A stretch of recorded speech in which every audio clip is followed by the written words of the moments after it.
चुनाव में जो झुंझुनू का जो माहौल है वो आखिरी जो प्रचार के दिनों में किस करवट लेगा, कौन उम्मीदवार जीतेगा और कौन नहीं जीतेगा, पहले नंबर पे कौन रहेगा, दूसरे पे कौन रहेगा, तीसरे पे कौन रहेगा, क्योंकि चुनाव त्रिकोणीय हो चुका है। यही जानने के लिए हम झुंझुनू की एक और ग्राउंड रिपोर्ट कर रहे हैं। आदाब, मैं फारूक खान, संपादक इकरा पत्रिका। थार न्यूज़ इकरा पत्रिका के इस चैनल में आपका स्वागत है, आपका इस्तकबाल है। जैसा कि मैंने इंट्रो में आपको बताया है कि झुंझुनू का जो उपचुनाव है उसकी जो हम ग्राउंड रिपोर्ट जो कर रहे हैं, ये आज की ग्राउंड रिपोर्ट है। ये जो मोहल्ला खोरा है झुंझुनू का पुराना शहर, और ये इत्तफाकन जो एक हुआ है, हो सकता है कि उसके बाद में लोग कुछ कमेंट भी करेंगे। ये जो यहाँ एक बादलगढ़ फाजलगढ़ है जो पहाड़ के ऊपर है, हम जो चुनावी कवरेज के दौरान इसको देखने के लिए आए थे। और ये जो गढ़ है पहाड़ के ऊपर, ये जो यहाँ जो कायम खानी नवाबी दौर था, तो उस दौरान इस गढ़ का निर्माण हुआ था और नवाब फाजिल खान यानी नवाब फजल खां, उन्होंने इसको और मजबूत बनाया और ये फाजलगढ़ के नाम से और बादलगढ़ के नाम से मशहूर है। उसी गढ़ के सामने शमस तालाब है जो झुंझुनू के जो संस्थापक थे नवाब मोहम्मद खां साहब, उनके सुपुत्र नवाब शमस खां ने यानी झुंझुनू के सेकंड शासक ने बनाया था, जो सामने है।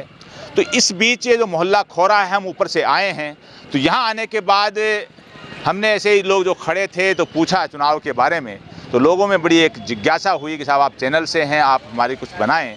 तो हमने लोगों को कहा है और यहाँ जो लोग इकट्ठे हैं, तो ये जो ग्राउंड रिपोर्ट जो खोरा मोहल्ला में हम झुंझुनू के उपचुनाव से मुतालिक जो बना रहे हैं, इसमें लोगों के विचार जानने की कोशिश करेंगे कि झुंझुनू का जो उपचुनाव है वो आखिरी दौर में, प्रचार का जो आखिरी दौर है, इसमें क्या करवट ले चुका है।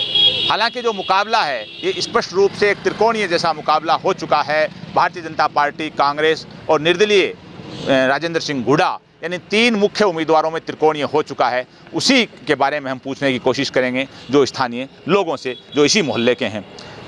जी साहब, सबसे पहले तो आप अपना नाम बताइए। मकबूल खान नाम है मेरा, मैं इसी वार्ड का रहने वाला हूँ। तो इसी वार्ड के रहने वाले मकबूल जी आप, तो ये जो चुनाव आपका 13 तारीख को है, तो इसमें क्या माहौल है, कैसे समीकरण फिट हो चुके हैं, क्या मुकाबला आमने सामने का है या त्रिकोणीय है? फ़िलहाल तो ये लगता है कि झुंझुनू के जो मुसलमान हैं उन्होंने ये आपस में तय किया है, एक महापंचायत के नाम से मीटिंग रखी थी जिसमें झुंझुनू विधानसभा क्षेत्र के करीब लोगों को बुलाया गया था। सबसे पहले तो कांग्रेस से टिकट मांगी गई थी कि किसी मुस्लिम कैंडिडेट को आप यहाँ कांग्रेस की सीट से चुनाव लड़वाइए, लेकिन हाईकमान ने इस पे कोई तवज्जो नहीं दी। तो फिर दोबारा उसकी एक मीटिंग की गई। उस मीटिंग में ये तय किया गया कि अगर कांग्रेस हमें सीट नहीं देती तो हम कांग्रेस को वोट नहीं देंगे। ये करीब मुस्लिम समाज में बात काफ़ी लोकप्रिय हुई और लोगों में जोश आ गया। आज का माहौल ये है कि झुंझुनू की, हो सकता है कुछ लोग जो हमेशा से बंधे हुए होते हैं पार्टी से, उनका तो कोई भरोसा नहीं है, लेकिन 70-75% लोगों का माइंड चेंज हो चुका है। वो नहीं चाहते कि हम कांग्रेस को वोट दें और बीजेपी को डालना नहीं चाहेंगे। तो हो सकता है राजेंद्र जी गुड्डा कंटेस्ट में हो और कोई बड़ी बात नहीं है, जीत भी जाए। अच्छा, मतलब आपका मतलब ये है कि जो मीटिंग हुई मुस्लिम महापंचायत के नाम से, उसकी डिमांड पे कांग्रेस अगर मुस्लिम को उम्मीदवार बना देती तो एक अलग समीकरण बनता। वो टिकट नहीं दिया और अब जो त्रिकोणीय मुकाबले में राजेंद्र सिंह गुड़ा जो खड़े हैं, तो अब आप लोग उनकी तरफ हो, यही मतलब आपका?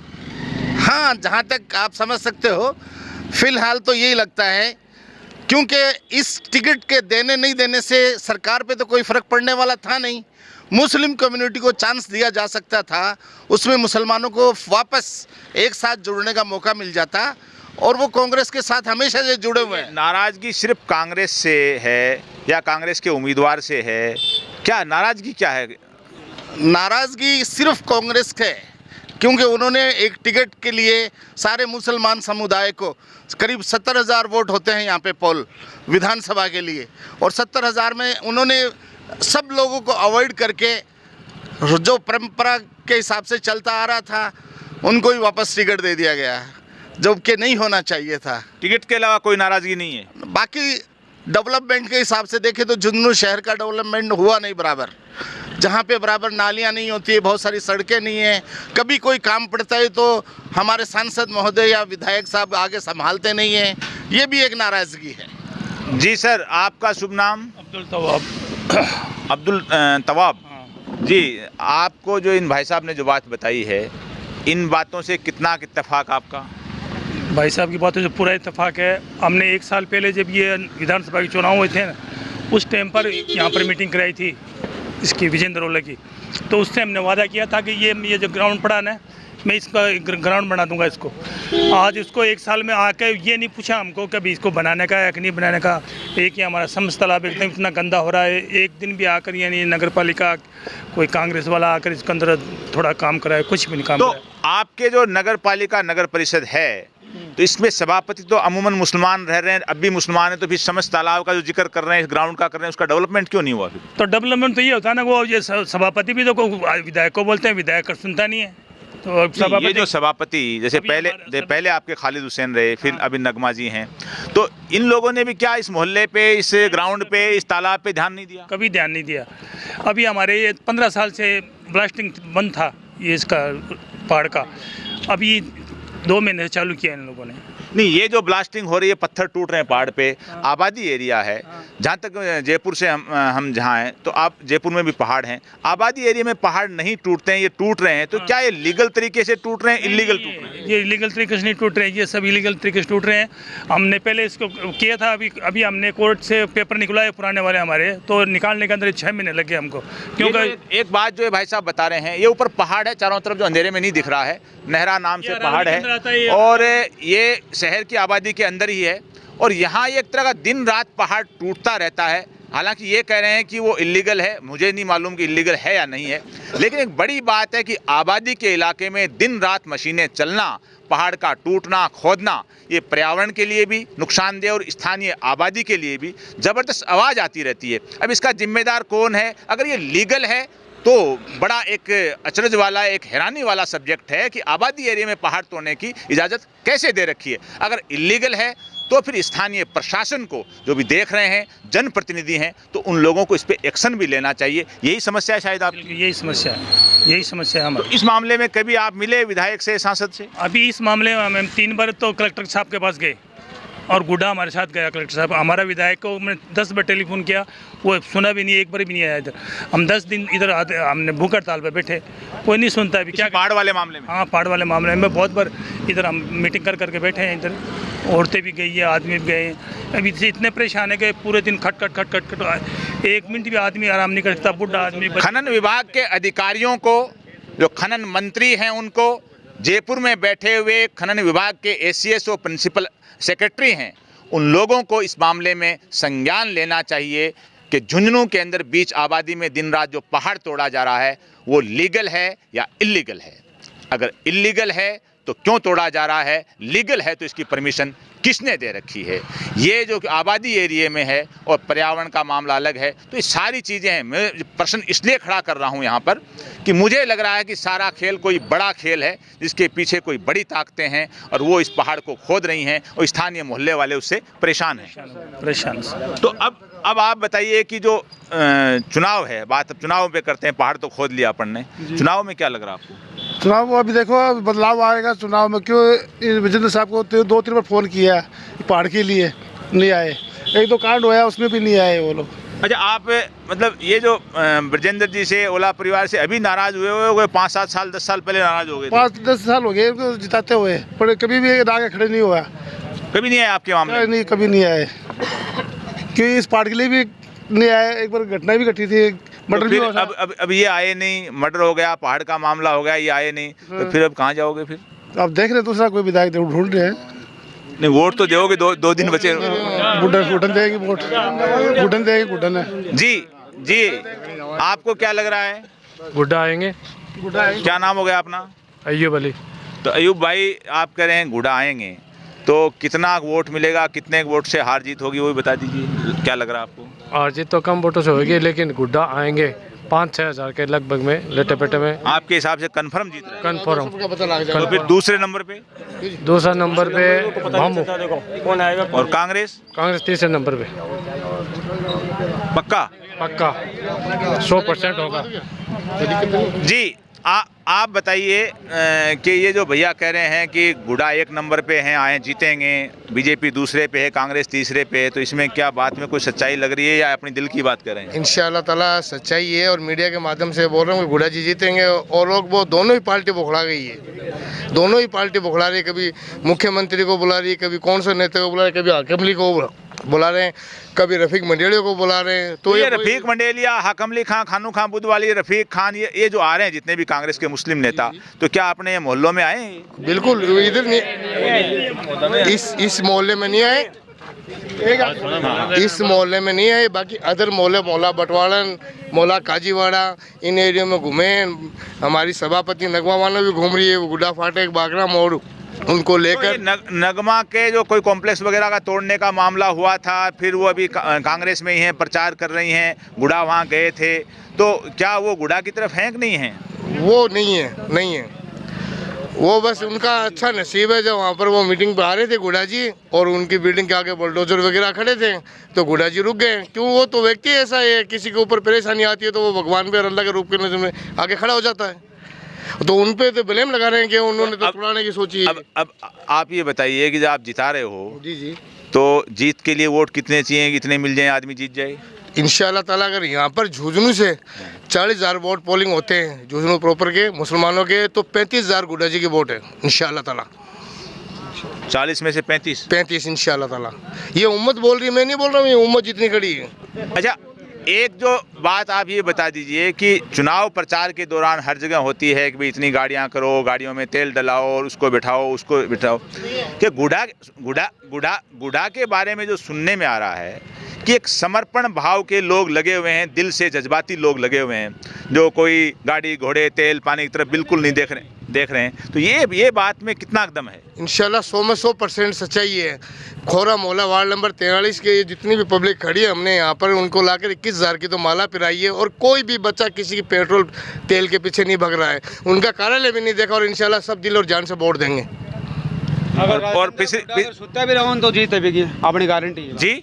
राजेंद्र गुड्डा सुत्ता भी ना करा तो भी जीते भी। अगर राजेंद्र गुडा सो जाए घर जा करके तो भी जीत जाएगा? ठीक है, जोर से बोल। हाँ, वो बोल रहा है, रिकॉर्डिंग से क्या मतलब है, आप खुद बोल। तो आज तक ठोकर खाते आ रहे हैं। आप ये बताइए, आप आज तक ठोकर खा रहे हो। पिछली बार आपने जो वोट दिया, यानी साल भर पहले चुनाव हुए, तब किसको वोट दिया था?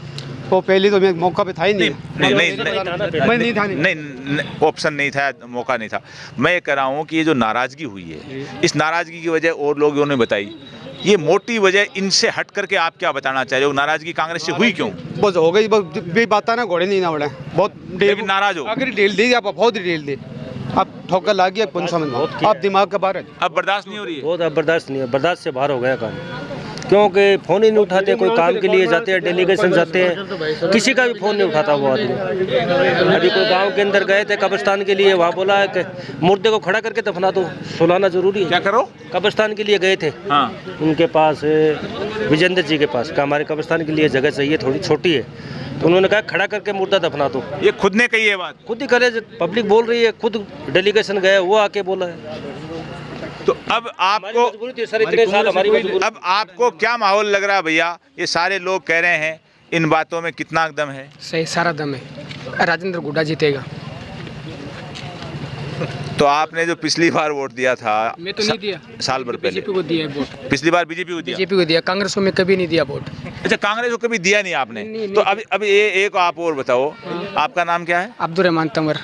रहमान भाई, कांग्रेस को आपने आज तक दिया नहीं दिया। तो इसका क्या कारण है? वो सही पार्टी नहीं है, मुसलमानों का सोचता नहीं है, वो पार्टी मुसलमानों का नहीं सोचता है। अभी टिकट नहीं दिया मुसलमानों को। तो आपने कहा पिछली बार बीजेपी को दिया, बीजेपी सोचती है? सोचती है मुसलमानों का, सब सोचती है बीजेपी। हाँ सोचती है, सोचती है ना बीजेपी मुसलमानों में। नरेंद्र मोदी का सरकार है, भजन लाल का सरकार है, बीजेपी का नहीं। जैसे अगर आप सोचती है तो अल्पसंख्यक स्कॉलरशिप छात्रवृत्ति केंद्र सरकार दिया करती थी, वो मोदी जी के शासनकाल में करीब करीब सब बंद हो गई, तो छात्रवृत्ति बंद कर दी, तो सोचती है तो बंद क्यों कर दी? अभी सोचेगी, मोदी से सोचेगी, अभी सोचेगी, माइनॉरिटी के वो माइनॉरिटी के वो।